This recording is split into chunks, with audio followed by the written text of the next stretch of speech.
Hi, I'm Schafnitz, and today we are in Anaheim, California at Encounters UFO Experience, and we're going to be learning a little bit about UFOs and aliens.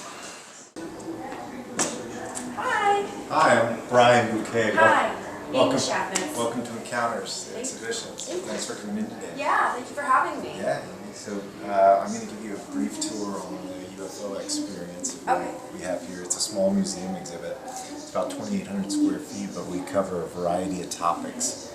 So it's a pretty interesting tour. It kind of starts in the beginning of the UFO discoveries in ancient alien times, and then we'll go through to each one of the other galleries. Great. You ready to go? Thank you. Yeah. All right. So as you see, Amy, right when we come in, we put a little bit of pop culture here, some icons that people really love, and E.T. is probably the friendliest of any aliens that are out there. So we have a lot of visitors that pop by just to take a picture with E.T. Yeah, I mean, he's probably one of the most well-known aliens, I would think, too, right? And family-friendly. He's not going to attack you, eat you, destroy your family, your life, anything. E.T.'s pretty friendly character. Exactly. We have another one from Stargate, which was another popular TV series. Okay. And as you go through the exhibition, you'll see that we've put some pop culture in here because it's played such a significant role in the UFOs, in the myth of the UFOs. Mm-hmm. Over 5,000 movies, 10,000 TV shows, and books, and lecture series, everything that goes on around the pop culture phenomenon. Yeah. Come on in.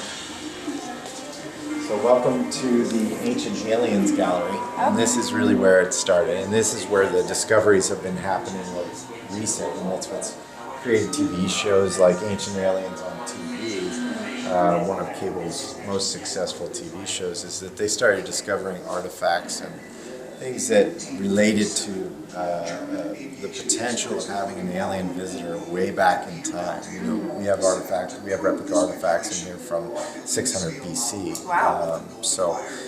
Basically what you've walked into right now is our gallery, which kind of breaks into two pieces, two continents that shared similar designs in construction and things that predate any known engineering or anything. One was in South America, okay, and the other was in Egypt. Okay. And so what we look at here are the two different continents and the sharing of buildings and designs that they did back then. How did they do it? You know, without a flying vehicle, there's no way that they could have built the pyramids of Giza and lined them up on longitude and latitude exactly. And the same thing had happened in South America with an area called Chichen Itza, which is kind of outside Cancun. You drive inland about 3 hours from Cancun, you go to Chichen Itza, and there they have almost replica pyramids of what they built in Giza.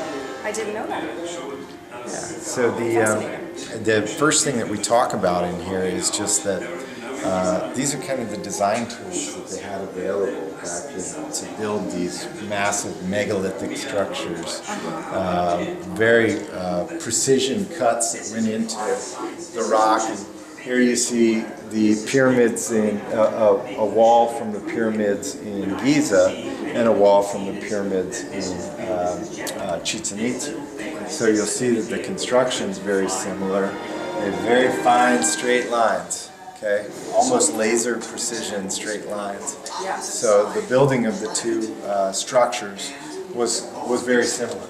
And you can see that, and that's kind of what this demonstration is. And you look at the tools that they had available, it's really tough to say they could do laser precision cuts. Yeah.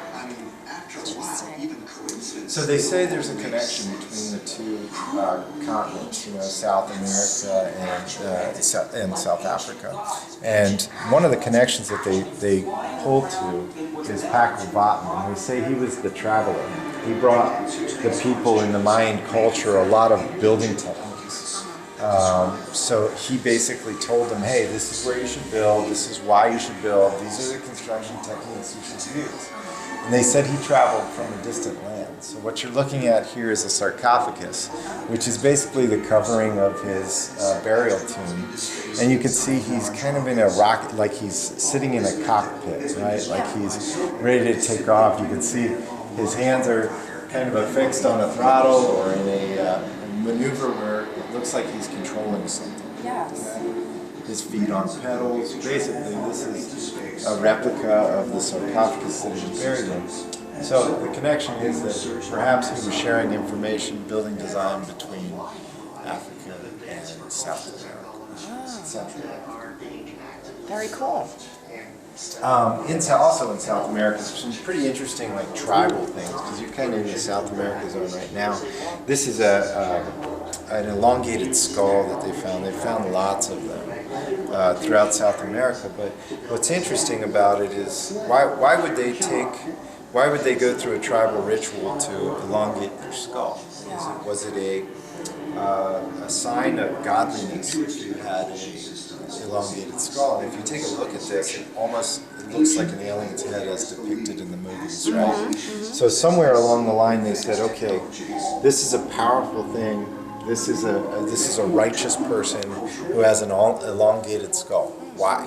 Why didn't they just make a bigger head? Why didn't they make bigger arms? Why did they choose this look for somebody's skull? Well, it could have been because they were visited by aliens. This is what they looked like, and this is...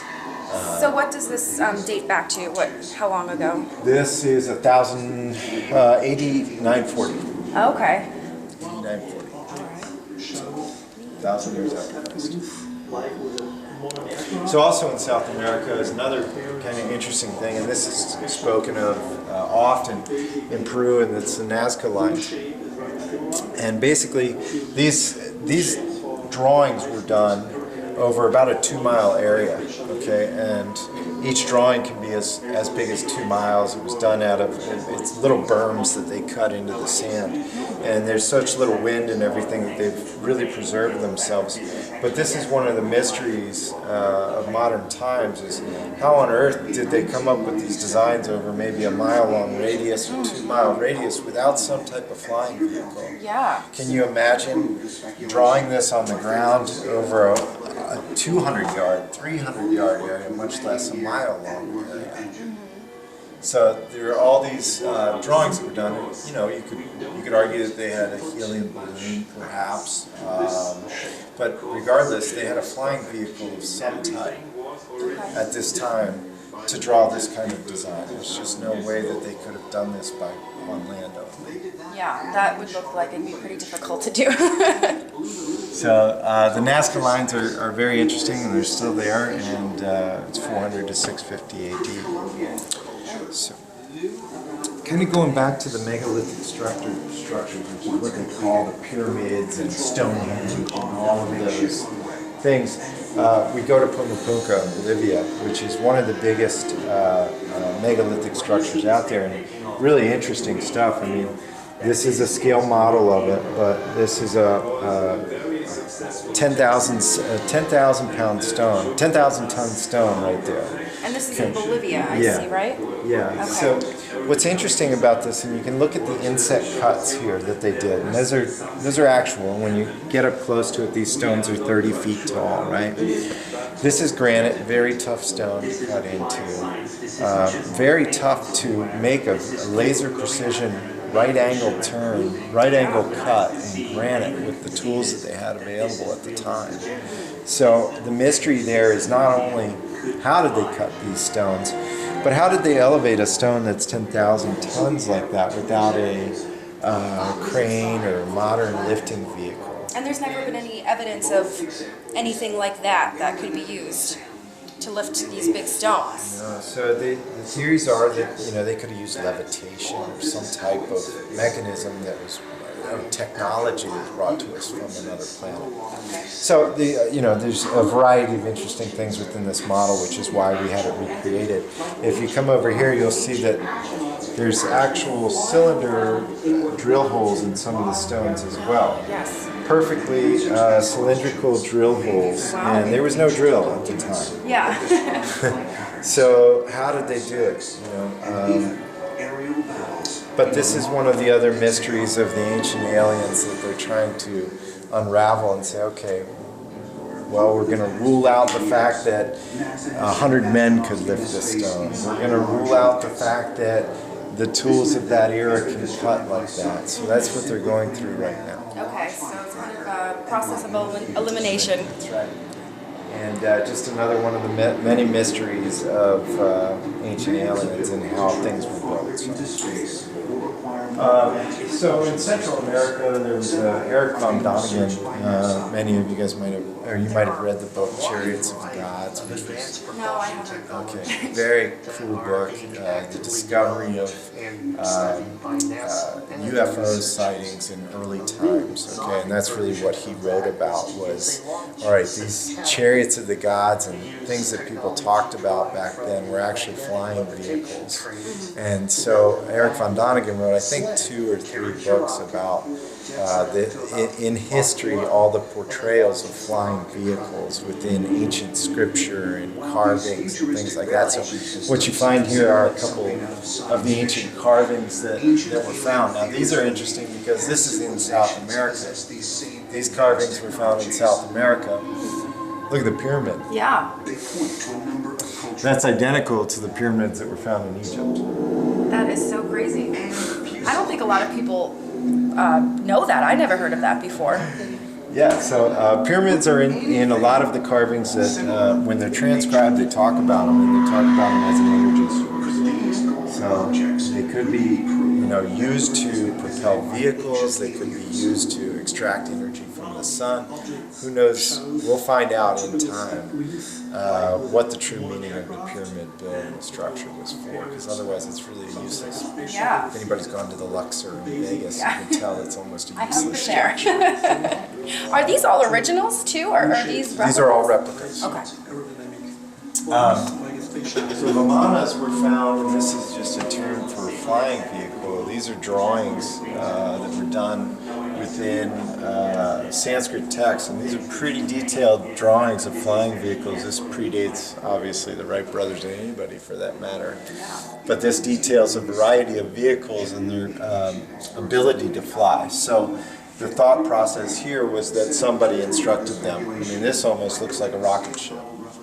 Somebody instructed them on, hey, this is our flying vehicle, or somebody kind of retro-engineered it. So they got one and then they designed around it, or they had access to one and they designed around it.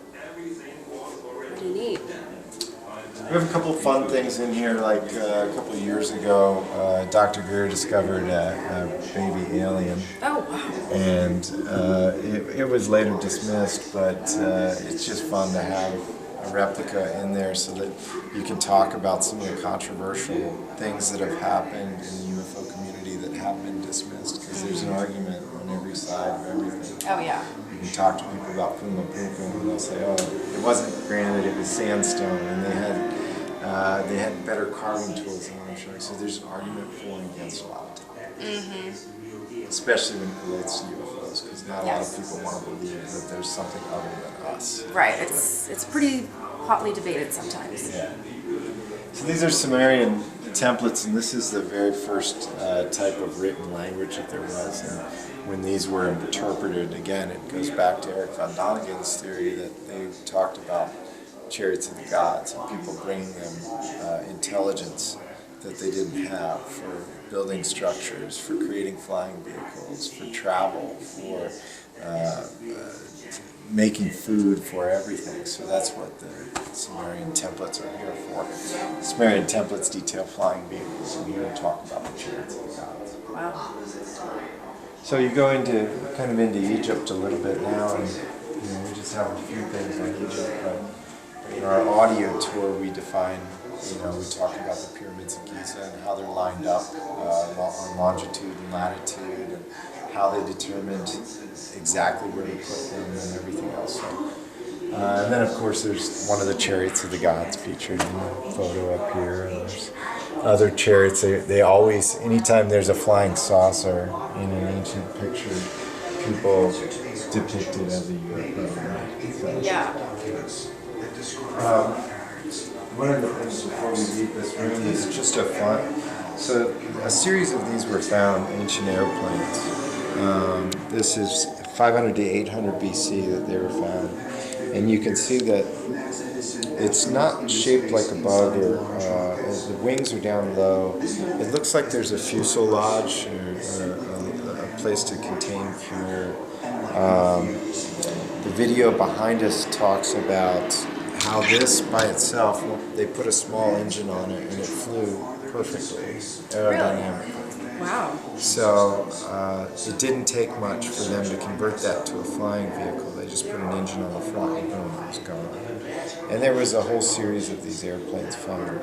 So the reason that we featured in here is because they already had the knowledge to make a flying vehicle long ago. We don't know why or how or where that information came from, and why there was such a tremendous gap in that modern day flight. Exactly. And this says 500 and 800 BC. So yes, quite a ways before modern airplanes. So you we're going to leave the ancient aliens place, and throughout the exhibit you find a variety of sightings and images, and I think we feature over 50 different sightings and stories through the exhibit. Wow. Okay, so we're leaving Ancient Aliens and we're about to go into the military gallery. And this is one of the Moody from Easter Island. This is a huge statue. These are actually about 28 feet in height. Oh, wow. Again, a couple things. The carvings were unique. Take a very good skill set to carve with a smooth rock, with a granite like that. Massive stones that were moved. They actually uncovered the bodies that were dug down deep into it, so the actual things I think were 40 feet tall because they did do a body to it too, which was submerged.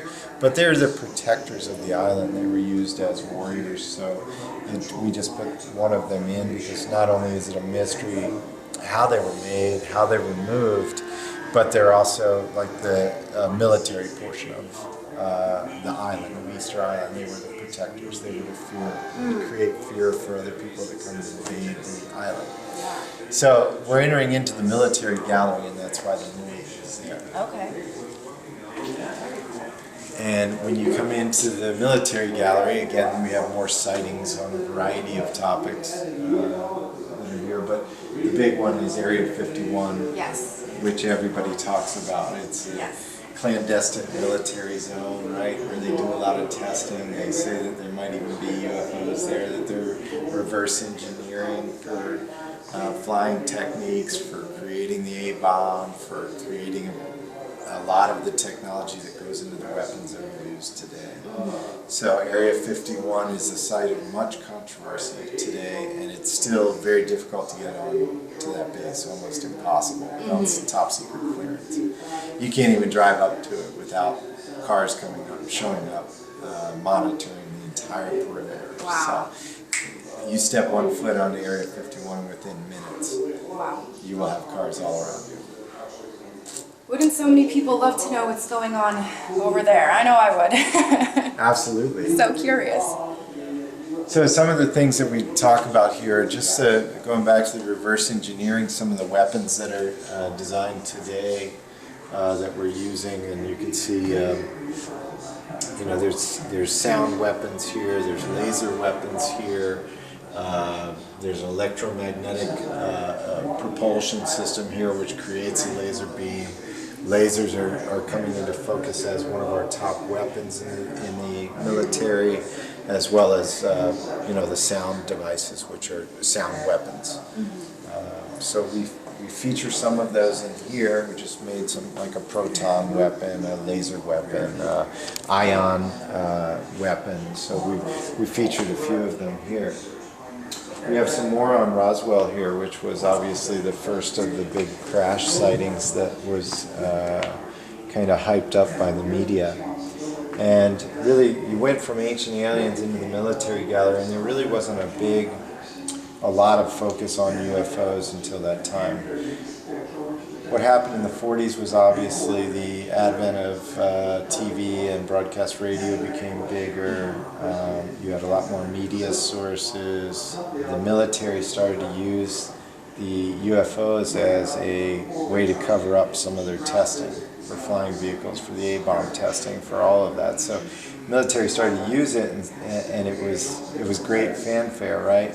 Until the general public started to get really scared, and they're like, hey, we could be invaded by UFOs. So then the military backtracked. They had an investigation on Roswell. They assigned a group, the Majestic 12. They brought in private contractors like Stanton Friedman to come and investigate the crash site, because now all of a sudden it went from a great cover-up story and a great media story to creating panic that, that we were going to be invaded by aliens. So what exactly, I'm not too familiar with this. What exactly happened at Roswell? What was this event? The claim in 1947 was that there was a UFO crash site on a farmland in Roswell, New Mexico. Okay. The farmer showed up and reported it to police. Automatically, the entire area was on lockdown. And throughout the next 2 weeks, they were carrying big freightliners out with stuff, all covered up and nobody could see it. Then the military started to come out and say, well, look, we discovered this material out there at the crash site. It was a really strange material, and you had a bunch of officers from the military that had touched it and were kind of breaching their confidential nature of the military, and said, hey, we found this stuff. And you could see Jesse Marcel, who's portrayed there, with some of the material that was discovered. The crash site supposedly yielded several aliens as well, which they evacuated, dead or alive, and took them back to the base and researched them. So it was really the first of the major crashes, UFO crashes that there were. It's kind of odd to think that a UFO can travel intergalactically and then comes to the U.S. and has a crash. Right. Like you would think that it would be have a much better flying capability, right, and everything, but they think that since it was so close to military facilities, that the U.S. government may have done something to damage their ability. Shot it down or something like that? Yeah, or mess with the radio waves, or created a frequency that the UFO couldn't fly with. So that's some of the myths that dispel the crash incident. So Eisenhower went in and decided that he was going to investigate everything too, and he assigned several private parties to investigate it at the time. We have some of the letters here, basically stating that there was an incident. They need a full release on what happened, because nobody could understand how a UFO traveled, how it got here, everything else. So he called for a full investigation. Wow. So one of the, to go along with the theory that it had an alien, we feature the frozen alien as a replica of what may have occurred. That's pretty creepy.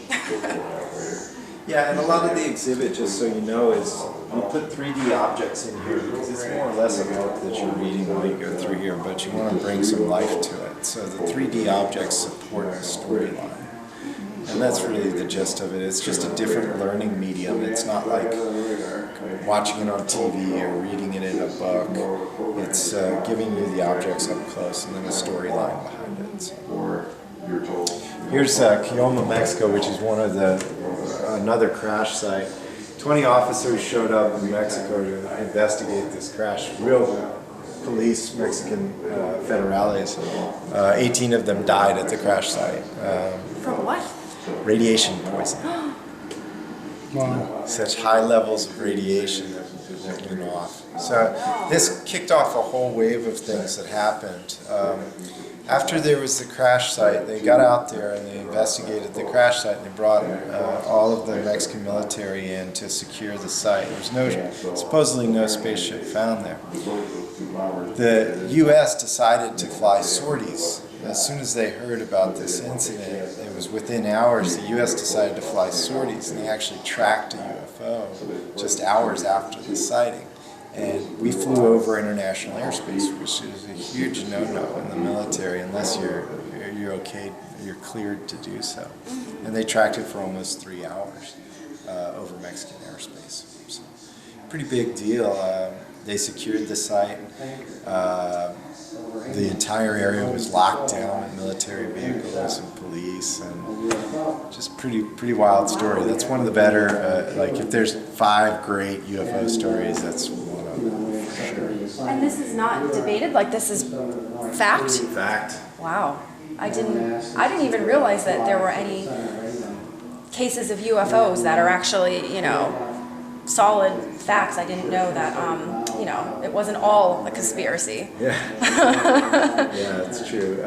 No, there are, you know, there's thousands of stories, and there's a handful of them that just have no answers to them. And Yeah. that's one of them. So, another one, and now you're kind of into our sightings gallery. And you'll see more sightings listed in here, more storylines in here. But we did find a couple of, or we picked a couple of really good ones. Phoenix Lights is a really good one because over 10,000 people saw the lights at night. The governor even saw them. He testified to seeing them. The military initially said, no, we're not flying anything right now, and then later came back and retracted that statement and said they were doing trials. But truthfully, the vehicle that was flying was over a mile in length.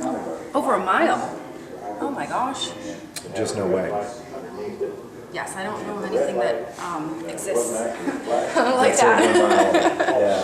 Hovering at a low altitude and traveling at 5 to 10 miles per hour. Oh, wow. So the other good one is Rendlesham Forest, and this was in the Black Forest in England, and almost all of the witnesses were military members, which really, when you start isolating the storylines and all the stories that are told about the UFOs and the sightings and everything, you really check the witness credibility, right? Yeah. That's like the top one. 15 different military members saw this. One actually put his hand on the vehicle. Really? This is what the vehicle looked like. They all reported it. Several of the military officers reported it. It was information was sent back to the U.S. about it, and of course it was dismissed and buried. So somebody actually touched this. Yep. It was flying, or was it Well, it on was the ground? hovering at a low ground, and again, radiation, when they got out there with the radiation meters and everything, the ground, the soil was completely destroyed. Wow. And the radiation levels were extremely high. That's really fascinating. So this is a good one. Rendlesham Forest has a lot of key witnesses. Phoenix Lights has 10,000 witnesses. Kioma, Mexico has very factual data to it, what happened in terms of flight patterns, in terms of the dead federales. So those are kind of the stories that we try to isolate. Travis Walton's another really unique one. This was one of the big abductions, right? So first you went from military in the 40s, 50s, 60s into sightings, which happened in the late 60s, and the sightings really started to get popular because people were getting press out of them. But in the early 70s, what they started, in really late 60s, 69, early 70s, they started having abductions, right? So people started claiming they were taken to a spaceship. A lot of people, like whether it was the drugs that they were doing at the time or whatnot, but a lot of people started saying, okay, I've been abducted, here's the experience I had, and the experiences were very similar in nature. They get taken onto a ship, and they were introduced to an alien being. Travis Walton was really unique. He was a woodsman, they were loggers, and he went up with 5 other guys, and they ended up getting, Travis got abducted. They saw the whole thing go down. A ship came up over them, a beam of light came down, it grabbed Travis, it brought him up to the ship, and there was a movie made about Fire in the Sky. And it's really sketchy. Like, it's a terrifying movie because it's so detailed about what he went through once he got onto the spaceship. So he appeared, I think, 72 hours later in the forest, and I've met Travis several times. They've passed lie detector tests, him and everybody he was with. They all testified to the same thing that they saw. And What kinds of things did he see when he was in the spaceship? well, if you see Fire in the Sky, it's a recreation of what he saw, and basically he's in kind of a chamber or a room of aliens and other creatures within the chamber. Very interesting depiction, but he got worked on. Like they put him on an operating table and really probed him, you know. So that's where they always come up with the funny jokes about being alien, probed by an alien. He really was. Wow. That's scary. So we mentioned a couple others which, you know, are tied in somehow to government or have, again, credible witnesses, which really makes the sightings the interesting part of it. It's the credible witnesses. And these are a couple where they're military or police or fire or emergency crews involved.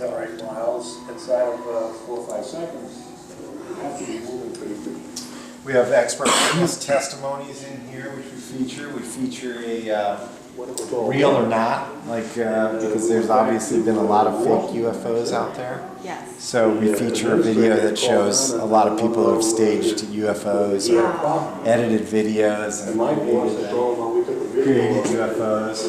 We have some of our best sightings featured on camera here that we've downloaded, and these are people's videos. Oh boy. We have an alien, some guts in here that you can reach in. That's for kids. Oh. And there's a couple of different varieties of aliens. This is one of our green aliens.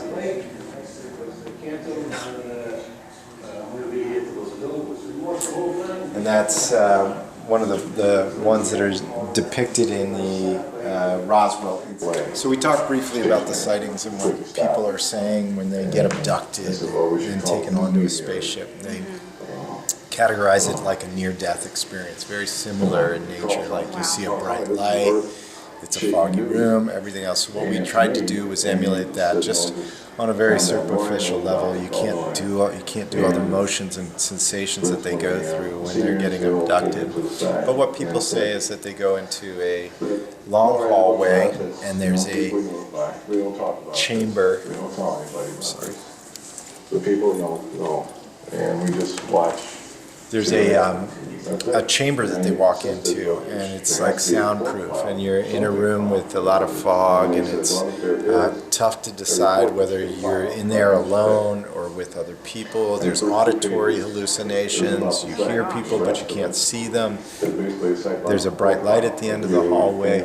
So what we did was just create a quick simulation. So all these people seem to have really similar stories then. 80% of the abduction cases report the same thing, which is that this hallway that they go down, and then they get introduced to a being at the end of the hallway. So it's very similar to a near-death experience. That's pretty terrifying. So we walk in, and these are soundproof walls, resonant walls, and then you meet Vogan, which is not that scary of an alien, thankfully. He's from Hitchhiker's Guide to the Galaxy, and he was one that stamped your pass and sent you on your way so that you could go from galaxy to galaxy, just like people checking an airline ticket. Vogan was the one that allowed you to travel in the black plane. He's a good guy. He was featured in, I think, three different movies, and this is one of the actual characters that was in the movie. He has robotics to him, but he's, I think, 35 years old. Wow. So, pretty old. So anyways, now you've gone through the abduction hallway, and what they report is that you end up on the mothership, that you're taken away and you end up on a spaceship. Yes, I've heard of the mothership. Okay, so you're on the mothership, and they say that you're there with other aliens, species that have been collected from all over the galaxy. So we've got a few species on display here in our mothership, and then there's some more over here which are a little more crazy. Through microscopic analysis. So what you see here are actual specimens. These are real specimens, and these are animals that can live without what we would think are naturals. They don't need light, they don't need oxygen, they don't need the things that we need on Earth. So they could live on other planets, frozen planets, planets closer to the sun, planets without an atmosphere. So the possibility that there's life on another planet, it may not be me and you, it may be something like this that's living on another planet. It doesn't necessarily have to be the way that we think of life. It might even be something on a much smaller level, which we feature in here. And if you look in here at some of these, it's bacteria. And really, bacteria is on everything. It travels on asteroids, but they're living. It's a living creature, and so we've just got some examples of the different types of bacteria that could be alive and traveling throughout the galaxy, and that's the beginning of life. So one of the featured stories for abductions, which has always been a mystery, was the Betty and Barney Hill abduction. And basically, Betty Hill got abducted. She came back from the mothership and she had markings of the abduction and the probing and everything else, including some foreign substances on her, which they test throughout this video and check the DNA count and everything else. But another one of those stories that just can't be figured out. You know, it's just. So they couldn't identify what those substances were? That's right. It's a protein substance. They'd never seen it before. A bunch of scientists looked at it. They still don't know it. So they created a whole TV show about it. And that's what we featured. When she was regressed, she drew a star map of where the alien on the spacecraft and this is an interesting told her they were from. In fact, he actually showed her a diagram in space of where they were from. Marjorie Fish, 8 years later, was able to show that there were stars in that Zeta Reticuli system, that twin star system that Betty said existed. Zeta Reticuli is a star system centered around two main stars approximately 39 light years away from Earth. Astronomers did not map this system until 1972. While Betty Hill's star map from the late 60s closely matched the newly mapped star cluster, Betty's diagram showed 3 stars too many. The map didn't even match. But in 1972, when we had the technology to see that sector of space, what did we find out? The exact same 3 stars that Betty Hill said were there, and it became an exact match. Really? How could Betty Hill identify? Pretty cool, right? That's really cool. Of that star system. So, Exact configuration. a lot of people get photos in here. They take the photo here, which is pyramids that were discovered on the moon, similar to our pyramids of Giza and everything else. So more structures now. These have had dirt, debris fly over them for who knows, millions of years. But there were 3 pyramids found on the moon, which basically they are saying are similar structures to what we have in Giza. Really? And Chichen Itza. Interesting. Where it came from. It's very fascinating. So, Amy, I have one more picture out for you right here, and this is one of our aliens from the movie. Oh, yes. The xenomorph. And so we have this as our final kind of picture opportunity as people come through the exhibition. Since you seem to obviously have a lot of knowledge on aliens and UFOs, I'm curious as to your opinion on the whole Battle of LA scenario. Well, it's good that you brought that up because that used to be one of our featured stories. And have you seen the movies? I haven't, no. Okay. So, Battle of LA created the panic, which almost predated the Roswell incident in terms of major media focus on UFOs and the thought process that we could be invaded. Not only invaded, but that the extraterrestrials were an aggressive bunch and they were coming to steal our resources on the planet. So, we were dwarfed in comparison, military might, flying power, everything, by what they felt had invaded Los Angeles. So they felt that the flying vehicles had superior flying power more, and they would have taken us out very quickly. So my thought is that it happened. It was a giant cover-up. I don't think the incidents were aggressive, but I think that they spotted a fleet of UFOs over LA. So. Wow, really interesting. So why do you think people are so, I guess, hesitant to want to believe that there's life on other planets? Why do you think, people just don't really want to believe that or embrace that idea? That's another good question. I'm not a theorist, but there's a lot of religious undertones that go along with it. If we had life on another planet, we discovered life on another planet, we'd probably also discover that they had their own belief system in a religion or a god or a higher power, whatever it may be. So to think that there's something other the God as we know it is probably hard for people to believe. And the God as we know it has only created one man and one woman here on earth. And so I think that's one of the obstacles to believing it. The other thing is we just haven't discovered it, right? And we've been looking for a long time. Billions of dollars have been spent by NASA and other agencies to find life on another planet. And it's like finding a needle in a haystack. You know, there's so much area that we haven't covered or uncovered. Yeah. And I just don't think that people understand we're only looking at a very small portion of the galaxy. There's a lot more to it. There could be so many things out there, and I think that's, you know, somebody like me, I'm not really familiar with any of this, but I think that, you know, because the universe is so enormous, I think, you know, how could there not be life out there outside of Earth? I don't know. And maybe I think that, you know, people are probably a little scared as well, you know, scared of the unknown, so, you know, maybe fear has a lot to do with it too. I agree. Yeah, that's a good point. I think a lot of people are afraid of the unknown, and mixing up our belief systems, I think, is a big thing. And if we discovered another planet with life on it, it would mix up a lot of belief systems.